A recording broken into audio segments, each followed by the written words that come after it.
I'll concede your point just for brevity. But What? Brevity? We don't do that around here. It's probably No. Citrus, or what is a Capital One Bowl? It used to be Citrus Bowl, right? oh my Capital God, One. dude, where have you been? I just like the real name. It hasn't been the Citrus Bowl since like what 2002? What was your highlight side dish from Thanksgiving? Oh gosh, Scotch. This is the Buck Around, the podcast devoted to all things Wisconsin Badger football from a fan perspective. Featuring your hosts, Richard Branch and Maxwell Brusky. And hello, everyone, and welcome back to the Buck Around. Welcome back to episode 309 of the Buck Around. I am one half of the Buck Around, Richard Branch, joined by I'm going to call you my level-headed colleague, Maxwell Brusky. Max, how are you, sir? I like it. I don't get that very often. Well, can I tell you why? Please. Because, when you and I were getting ready to record this show and doing our little back and forth about, hey, what do we want to do to prep? What do we want to do to, what topics do we want to talk about? You were like, oh, these spring practice reports and, look at everything that, this player doing this and the coaches are talking about that. And for me, do you know what I've been thinking about for the past 12, hours or so? Maybe even like 16 hours, actually. It's more like 16 hours. Gio Pius? No. Well, that was the day before. But it was AJ Blazek's office, or what I assume is his office, because I got this picture of him and some recruit, I guess Michael Smith. I'm zooming in on his name tag in this picture. So that's this big mountain of a kid, and then these two guys. One is Blazek, and the other one, I guess, is his coach or something. But who got a tour of the campus and some linemen or whatever. And there's this picture of AJ Blazek's office. And yesterday, I was in charge of attending high school orchestra performances. Okay. And as part of attending high school orchestra performances, the performers have to get to said performing hall about 45 minutes ahead of time. Sure. Which is just long enough that it doesn't make sense to drop off and then return to watch said performer. So you're kind of there for 45 minutes, and you can either wait in your car, but it was pouring rain, and I'm like, I'm not going to wait in my car and then get wet and go in and sit, or you can sit in this auditorium. And the thing about said high school auditorium is that there's no internet access. So as I was getting ready to go in, this picture pops up in my timeline. And I'm like, oh, I load this picture up, and I notice, oh my gosh, there's a whiteboard, there's a computer, there's an office, there's a spreadsheet on the table, there's an assembly manual for something. Like, there's this picture I get, and I'm like, you know what I'm doing for the next 45 minutes? I am going to bake on this. I am going to. And I'm looking at it now, man. There is lots to ponder in there. I mean, the obvious stuff is the whiteboard. You've got recruits and recruiting years, and here's our board. It's just so everybody knows and everybody can see it. Yeah, so there's that, but that Including isn't the kid in the room. It's not really. Yeah, that is funny, but I don't think it's really a recruiting board. It's just in-state guys because it's all high schools. It is. Yeah, I can see that actually. Looking at it it's all Wisconsin high schools. Yep. But the thing that caught my attention, of course, everyone's going there. I really want to just talk about AJ Blazek's bookmarks on his browser because he's got it projected up on the screen there. Yeah, there's that too. Yep. It's interesting. You have some obvious one, like he's got Huddle and Pro Football Focus. Hulu. So were you surprised? I'm a little surprised that he's got Hulu. Are you surprised he's got Hulu? No, because if you looked right behind in the blur back here, if you zoomed in on this right above my thumb, you see where my thumb is? Yes. Okay, right above my thumb. That is my wife's other monitor. And it's generally on TV because that's what she listens to in the background. Where some people listen to music. I listen to podcasts in the background when I'm working. She listens to TV shows. Hulu is our, quote, cable provider. Right. So her bookmarks would look just like that. Really? Or not bookmarks necessarily, but yeah, Well, it those would are look just like bookmarks. that. Those are the Those are bookmarks bookmarks, bar yeah. in Yeah, Chrome I there. see it's at Google Chrome, yeah. Right. Yeah, and then And then but he has it on Spotify. Spotify. Yeah, I think that's pretty normal. Yeah, but you know what's really mysterious? So Whoa, what have he's got 3 things. He's got a OneDrive that Mhm. says UW OneDrive. Yeah. So I'm guessing that maybe his coaching staff. Then he has my UW portal, which I'm guessing is HR, right? Well, HR and probably everything that's done through UW, like through UW, not necessarily athletics, but like UW. Yeah, so there's some break in there between athletics and the university. But the one that's really interesting to me is he's still got Vanderbilt on there. What do you think the Vanderbilt Oracle thing is? AJ, we got to That is talk, interesting, man. isn't it? Yeah. I know. This is a mystery to me. Yeah. Although perhaps most disheartening, and I'm just going to say this as a man who takes great pride in the color coordination of his scholarship breakdown chart. This spreadsheet that he's made, which looks like some kind of O-line, I don't know what it is, if it's a call sheet, if it's straight up, I don't know what that's going to be. It needs to be more creative. We need some colors, AJ. Like, we need it to pop a little more to make it more appealing to the eye. I'm available if you'd like a consultant. That's all I'm going to say. Well, one thing that if there is any interest, you can tell that my partner is attention to detail.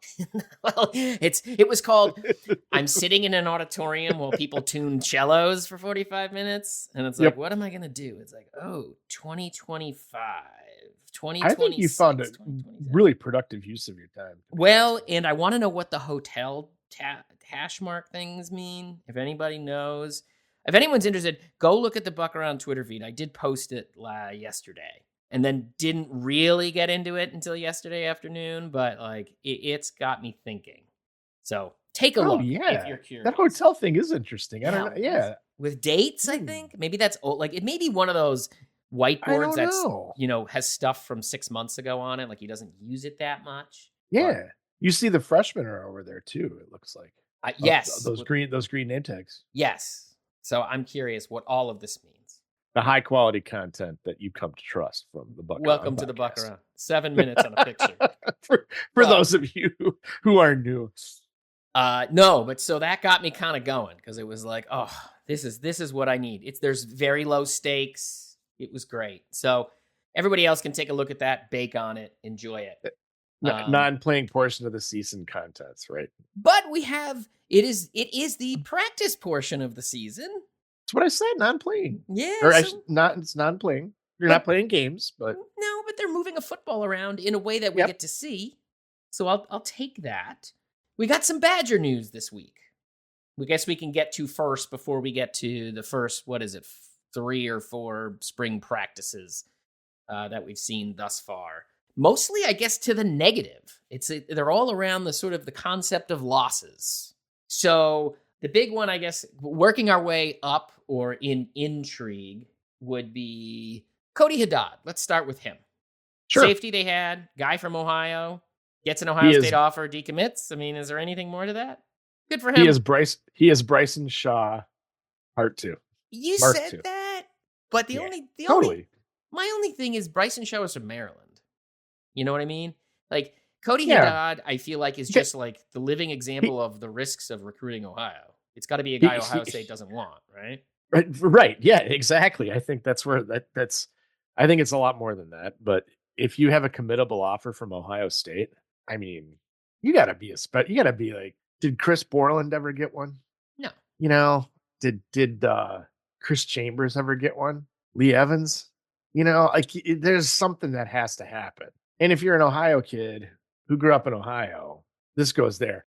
I mean, so the big talk was that it was a, Colin Hitchler special that as soon as he was gone, that sort of damaged the relationship. And Mike Tressel, I think, gave more of an answer about it than Luke Fickell. And Luke Fickell's answer was basically kids these days and his availability the other day.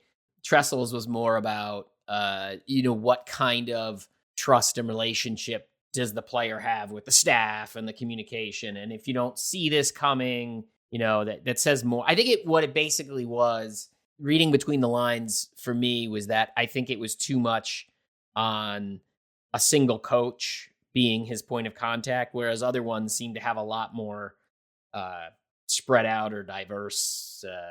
It's the recruiting guys as much as the coaches, which maybe wasn't the case. But again, I'm reading a lot in the tea leaves in his comments. Yeah, but does that beg the question of whether or not like there would have been a relationship with Tressel or Fickle more if they felt like this kid is like, oh, we're glad to have you. It's awesome, but we know that if you get an Ohio State committable offer, you're gone. So it's like great get by Coach Hitch, but then yeah, I mean we're happy to have you, but maybe I don't know, maybe that's why. Could be. Or maybe it's subconscious, like I know it's a plan A kid, but by the same token, we know this is very tenuous. And we know this is very tenuous. That theory is very interpretable from Tressel's comments, I would say. Sure. Because he said how, sometimes these things are coming. And he wasn't necessarily talking about that kid, but just the way his thought process and the way he chose his words, like it fit. Now, I'm going to be Mr. Transition because I think the Petaway situation is a little bit different. Okay.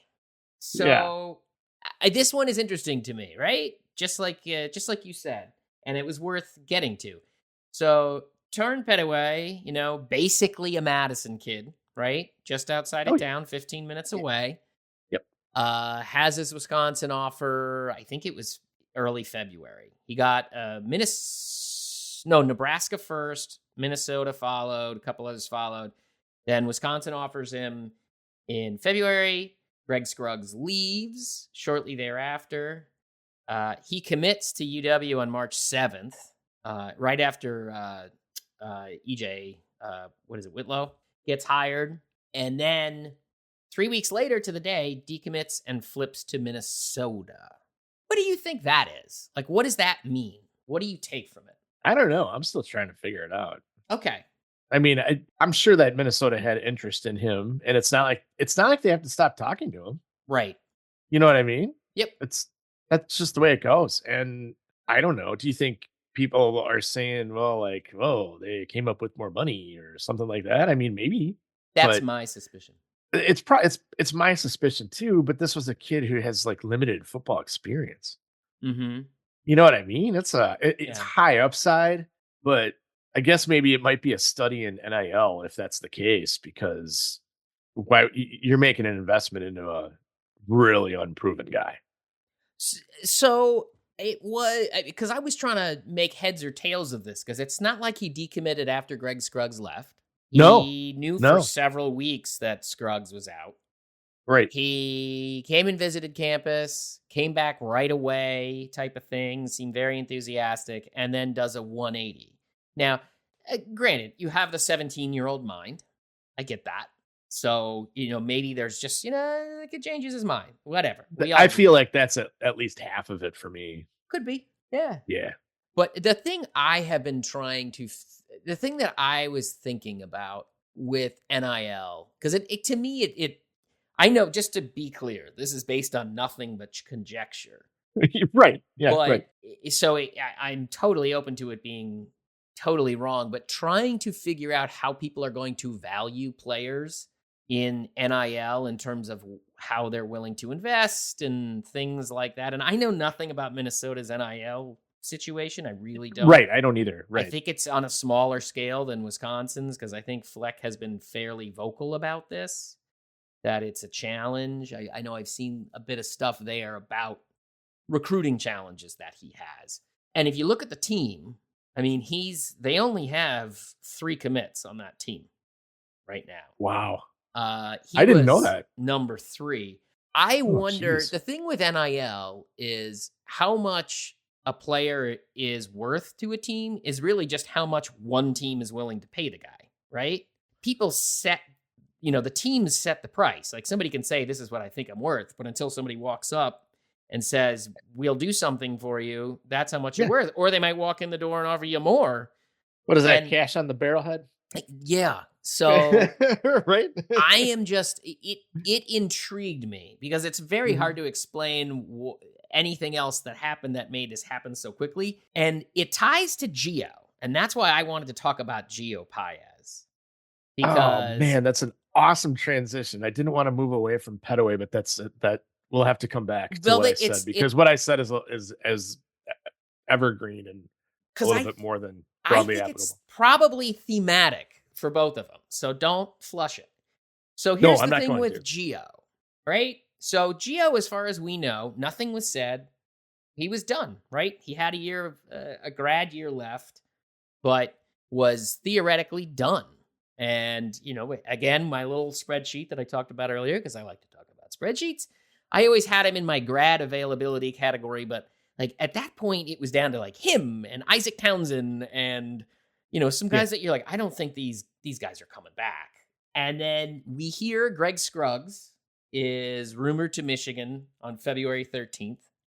He gets the job, I want to say, I forgot to write that down, but it's end of February. He's officially announced.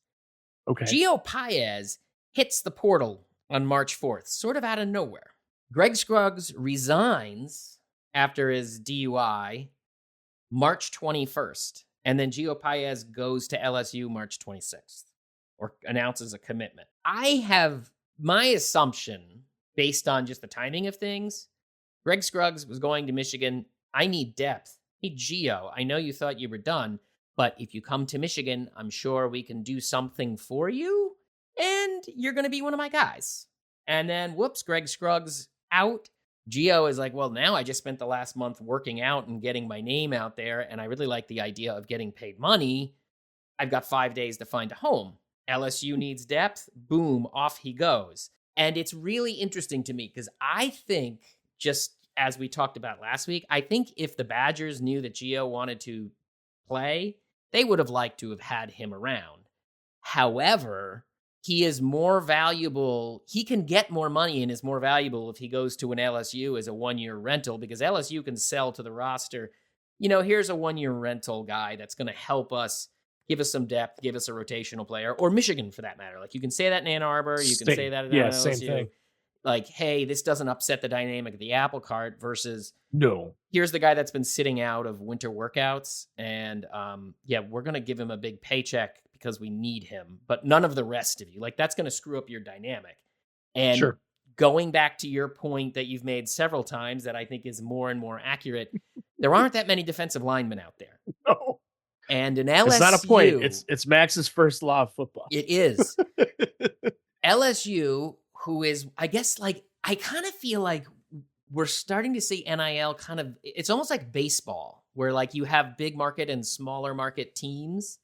Yes. And Wisconsin is not a small market team, but they're like the San Francisco Giants. I've been thinking about this for days. Ooh, that's interesting, because I don't know if I'd put him in the Giants, but I definitely wouldn't put him in the Brewers Royals. No, they're upper middle class is going to be. Yeah. Right? Yeah. Like, they're not the Yankees, Red Sox, Dodgers. Those are the big blue bloods. LSU is probably like the Phillies.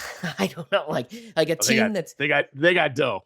But I don't know how much. Got dough. But either way, they probably have more than the Badgers. And in this situation, because it doesn't upset the apple cart, they can overpay. And so, to me, like, mid-tier defensive linemen are one of the great beneficiaries of the transfer portal and NIL. I mean, like, those guys are hard to find. They garner a premium. It is like being a shortstop who can hit 22 home runs. You know what I mean?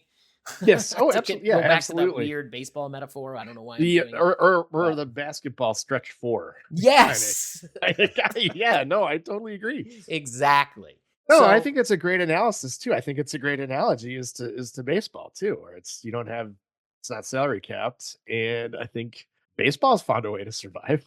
It'll be interesting to see what it means. San Diego spent how much, and your team has been, the perennial big spender, and the dynasty's long gone, whether it'll get back again. Look good so far, by the way, but I just, it'll find its level. I keep coming back to that, but I think that is a really good way to think about it. And especially like shortstop that can hit 20 plus home runs. What do you think? Catcher that's an RBI man. Yeah. I mean, there's some niche kind of things in there. Right. Yeah, I agree.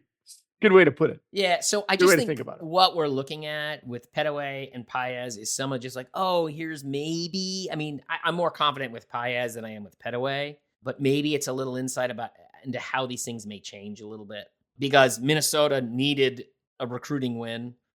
And this was a guy they were close on and they could close the deal with, and they did it.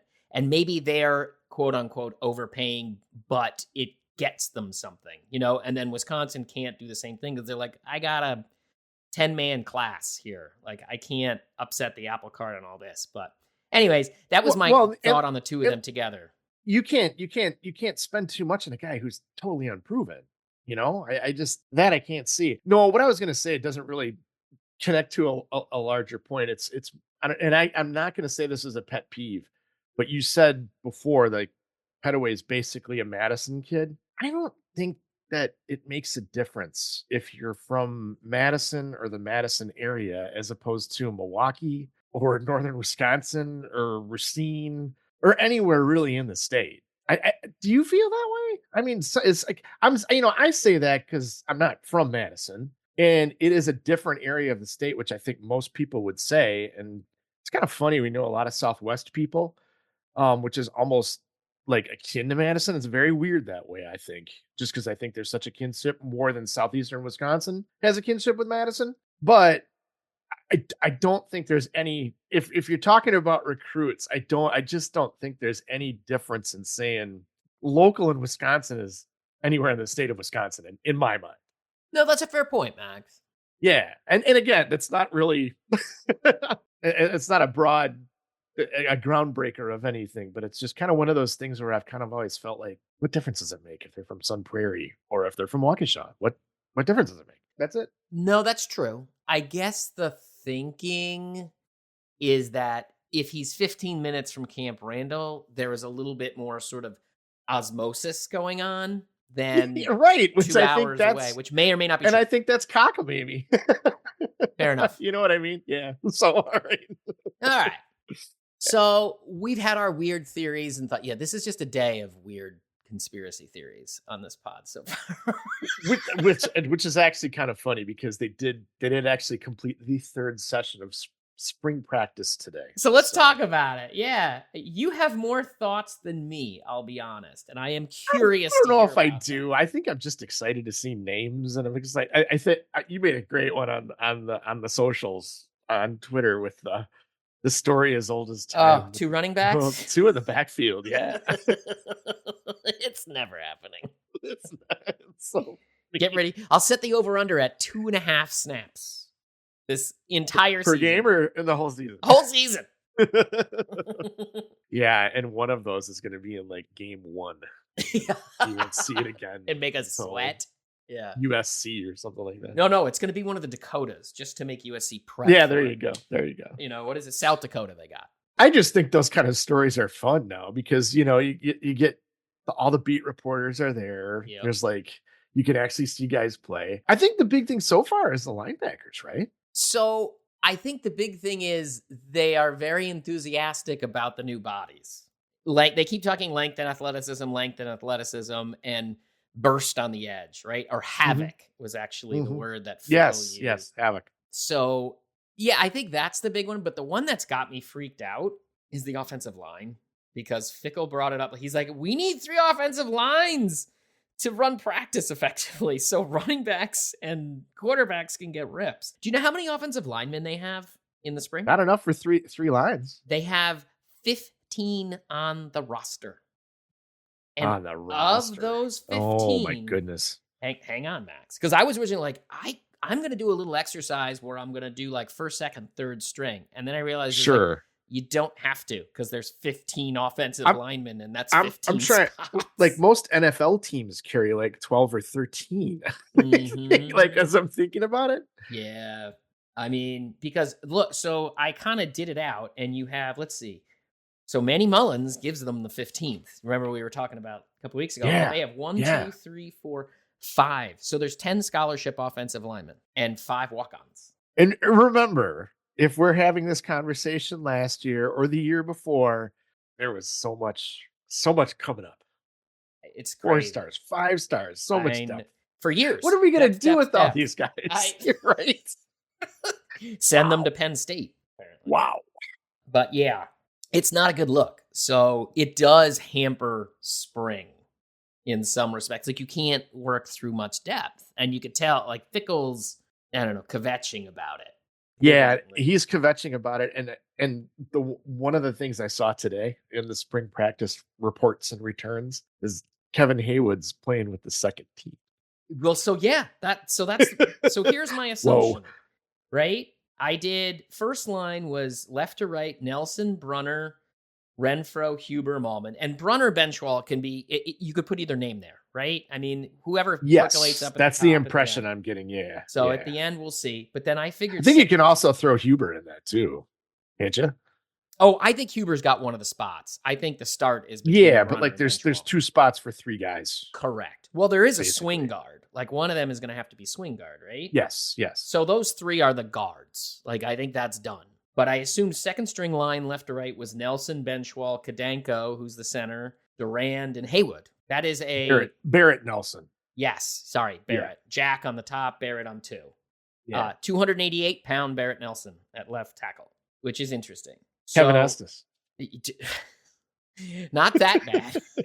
He was like 245.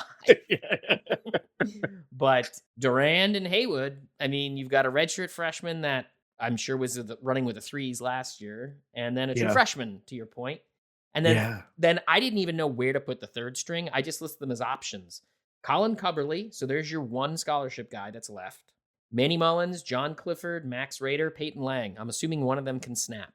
Cubberly, I didn't see him mentioned this time, but I know in the second practice or the first one, Cubberly was kind of the third string center. I thought I said. There you go.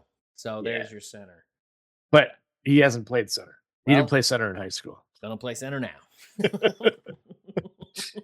So that's got me a little freaked because there's no depth. Like, they get an injury, they're in deep doo-doo. And I am curious because I was reminded of him when our friend Colton Bartholomew asked Luke Fickell, what is Jack Bicknell's job? You know, his role is on campus, whatever, or something, blah, blah, blah, blah, blah. He says, what is his role? And Fickell pauses for a second and just says, I don't know. And I didn't watch that. Is that what he said? Yeah. It's like, he has no role. He's not, and we got to figure out something. Like, he realizes it's very severe. And so after just saying, I don't know, kind of just says, we got to figure out something that works for everybody and maybe increase that role. Something. I mean, he's doing nothing. What does his boss think of that? Like, if you're the boss, wouldn't you be like, we're paying him a lot of money and he just admitted that he's not doing anything and you don't even know what he's doing. It's like he's turned into Creed. Well, from The Office. Yes. Well, I think it's because they can't fire him exactly. That's what I mean. He has a 2-year contract. But we're carrying his salary. Yes. They're paying 2 offensive line coaches. Oh, that's it made me wonder. Weird. Some of this is like, is this situation what it is? Partially, I mean, maybe that played into his firing because this thing is just super hollow.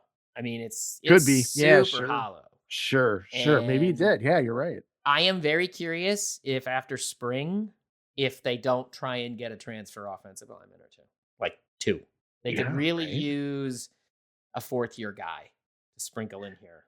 That hey, do some work and next year you start if you're buried at XYZ University. Doesn't it also say something too, to your point about Bicknell, that he doesn't have another job? Yeah, no, it does. I mean, he's coached at some pretty high levels, team-wise, I mean. And he's been consistently employed. So yeah, right. It's interesting. It's just it's such a funny misfire on so many levels. A funny misfire. Yes, exactly right. Right. So you have out of the true freshmen, you have Haywood and Cubberly, right? Correct. And there's 4 more coming in or 3 more? 3 more. 3 more. Okay. So that'll at least help. I mean, you're talking about true freshmen, but that at least they're is not playing. No, it's not. But I don't know. Boy, I mean, if you think about what they've lost, in the past season and a half, starting with the 5-star, Rucci, yeah. No, before him, Logan Brown. Oh, and Logan Brown, yeah. Yeah, starting with him. I mean, he was a 5-star recruit. You would have expected him to be in there for 2 or 3 seasons. Yeah. Including potentially this one, but definitely last one. Yeah. Wow. Yeah, I would agree with you. That's concerning. Any other bright spots? So here's I think there's a couple. All right. Well, what do you have? Tell me your bright spots. I don't know if it's a bright spot, but I think it's interesting that you have kind of Braden Locke and Tyler Van Dyke kind of splitting number ones, which I think is pretty cool in itself. And I'm not taking. I got a little bit of I don't want to that inspiration's not the right word, but something kind of it spurred my thinking from other commentators that it's very helpful to the number two guy to take the lion's share of the number two reps, being Evers. Yeah. So here's I my think that's thought. pretty cool. Yeah. You know why I think Locke is taking reps with the ones? Why is that? Because they have 15 offensive linemen. I was going to say that actually it was a good transition. I think that's got to have something to do with it. Yeah, I think Yeah. they want the guys who know how to run the offense to run with the Yeah. one. Like, I mean, so you have your presumptive starter and then the guy who's the odds-on backup, right? Who they are very complimentary of how he knows the offense in and out and done his homework. Well, and the time he played, yeah, I mean, For a redshirt he had some freshman, polishing up to do, but his performances were pretty solid. he was baby deer, but you could see him growing Yeah. into a buck.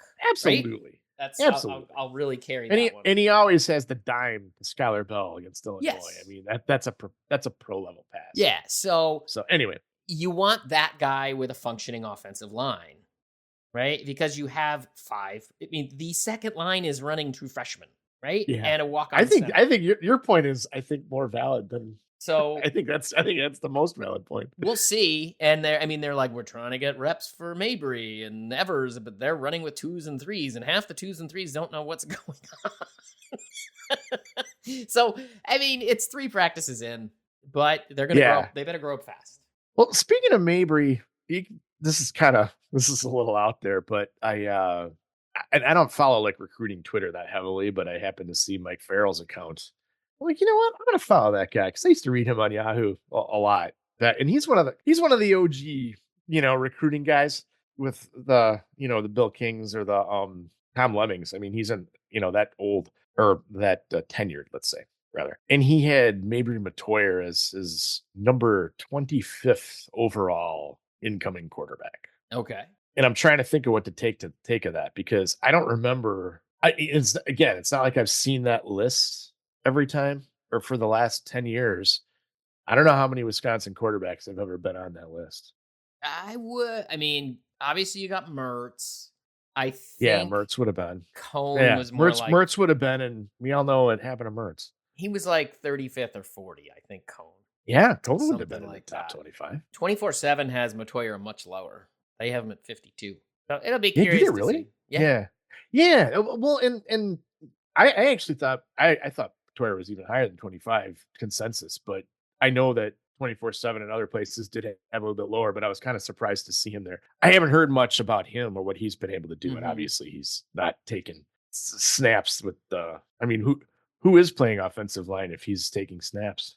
I'm sure it's like that glob of guys that you mentioned at the back end. It's a good way to put it. Glob of guys. Like you have guys like Max Rader. I think it's Max Rader was the one that came from one of the Dakotas. As he transferred. That's right. Homesick. Yeah, that's right. And Bicknell said, "Hey, we got a home for you." I mean, I found a little interview with him because I was like, "This guy, he's got a story or something." But he's like 278 pounds. You know what I mean? Like, so sure. He's only 10 pounds lighter than half of them. So it's interesting to see.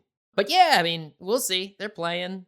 The only other part that I thought was interesting was 3 guys in particular they were asked about. So I always grain of salt.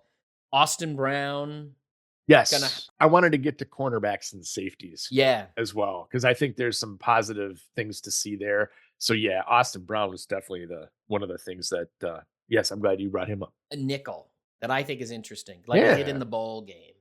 So he will be like a package nickel for I think Tressel said it's like if teams are going to run a lot of bubbles and swing passes at us, that's where we're going to use him. I mean, that makes sense because he can cover some and he can thunk. So I like that. RJ Delancey they're very into he's interesting. Like when you hear coaches talk about guys and Fickle says like, they recognize that there's such a narrow window of opportunity. Sounds like a guy who maybe just swung and missed at Nebraska and then kind of realized he screwed up and came back with a bit of a vengeance when he went down. And now he's put on 7. They said he's up over like 190 pounds, which is even heavier than he's on the spring roster. So he came in the mid 170s, is over 190. So, okay. Holy cow. And yeah. they seem to like him, and they say he's very driven and things like that. And then the interesting one is Aaron Witt sounds like someone they want to use. So, okay. What in the heck? Yeah, Aaron Witt. I feel like, I don't want to say it, but it's like you're waiting for a shoe to drop with him, based on everything that's happened, but what the hell? It's not like he's almost like found money. Yeah. I think my assumption is he's just a better Jeff Petrowski in their mind. Because that's what his role will be. Like, kind of like Austin Brown will have a defined role in certain set situations and packages to defend certain things. I think that's Aaron Witt too. He's not there to rush a quarterback. He is going to be edge setting guy who keeps outside zone, from getting outside, basically. Yeah, sure. So those were about the only things that I saw or heard. But I did have a wrap up, unless you had things you did want to touch on. No, not really. I think the only, I guess, running backs is kind of cool because you actually see Nate White's name being in the field.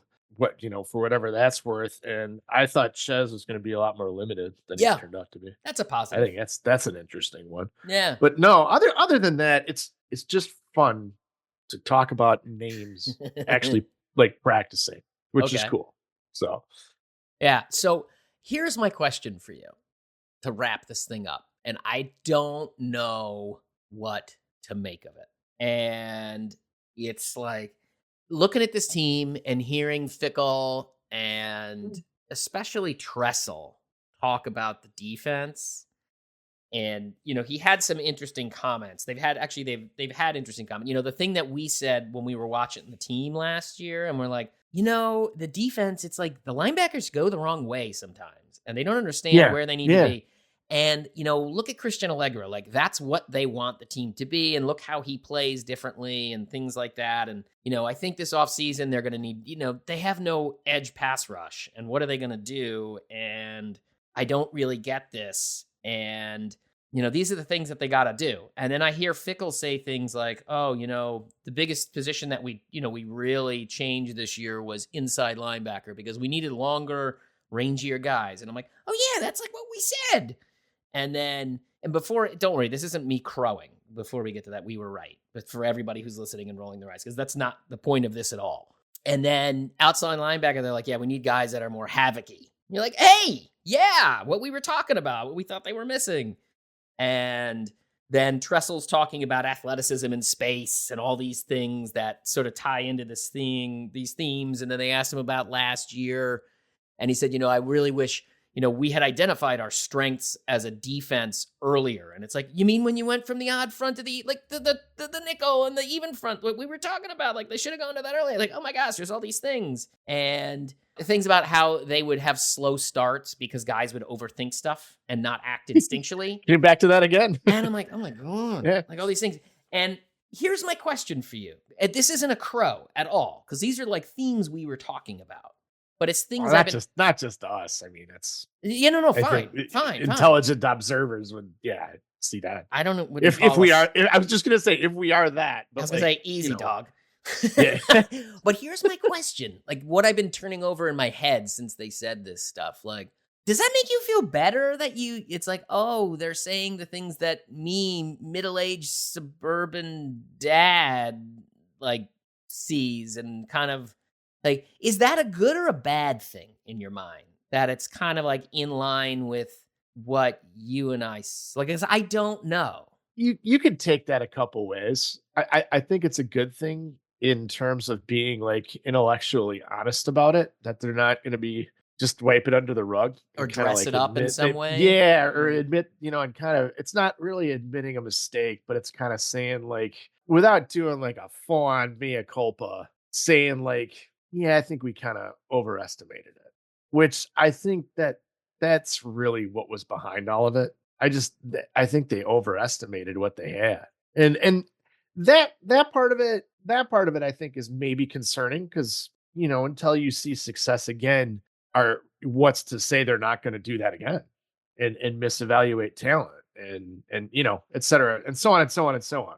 So I think that part of it's, like I said, I think you can go either way with it. But Okay. I think if you're going to say that, if those are one good, one down, I think maybe the tiebreaker might be they have the chance to learn from it and move on, because I think they do know what they want.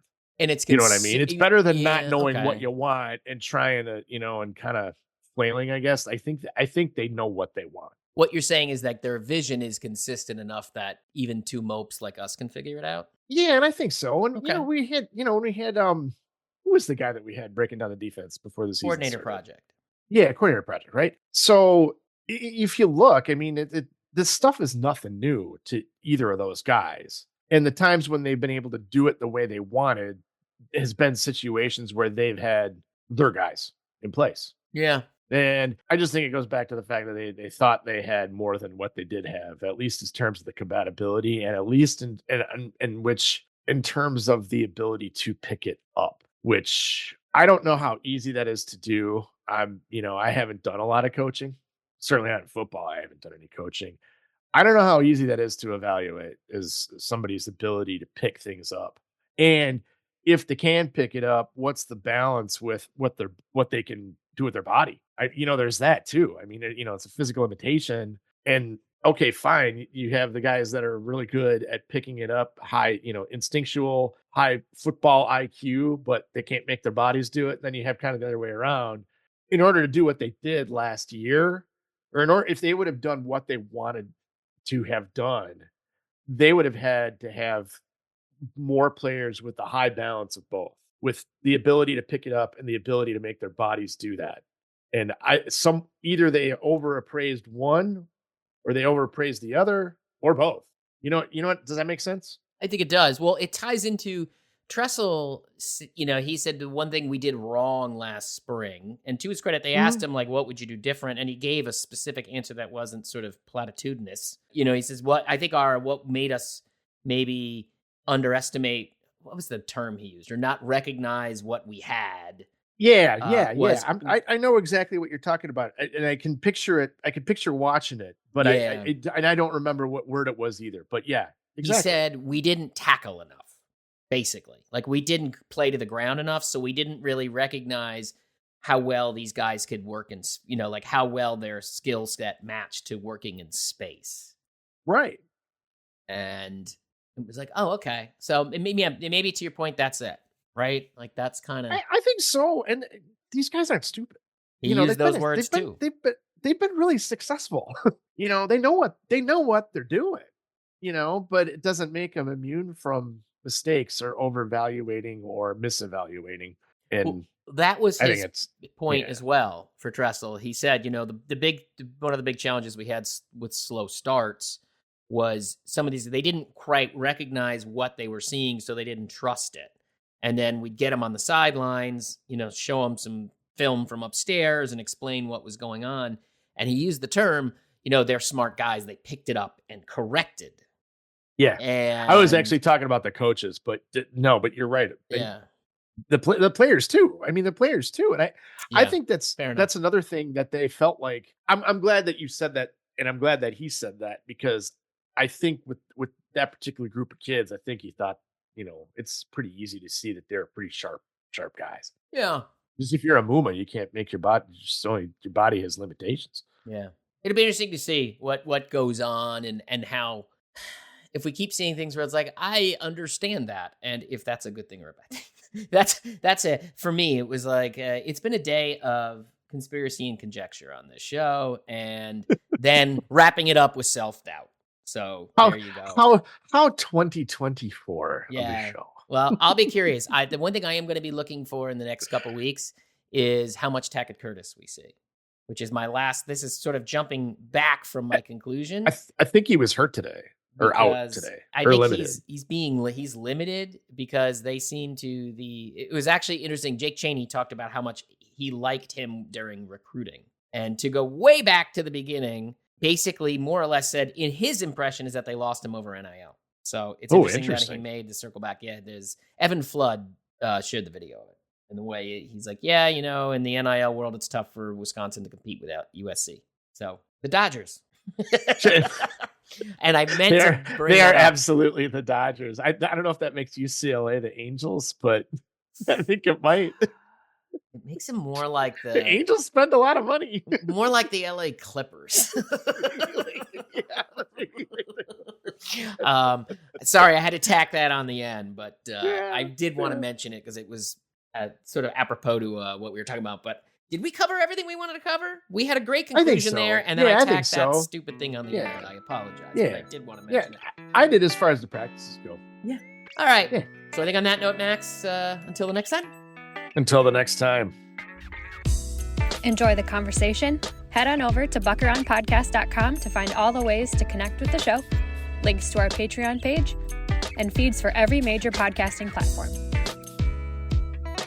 We want to thank each and every one of our patrons. You make this podcast possible. This has been The Buck Around, Badger football analysis from a fan perspective.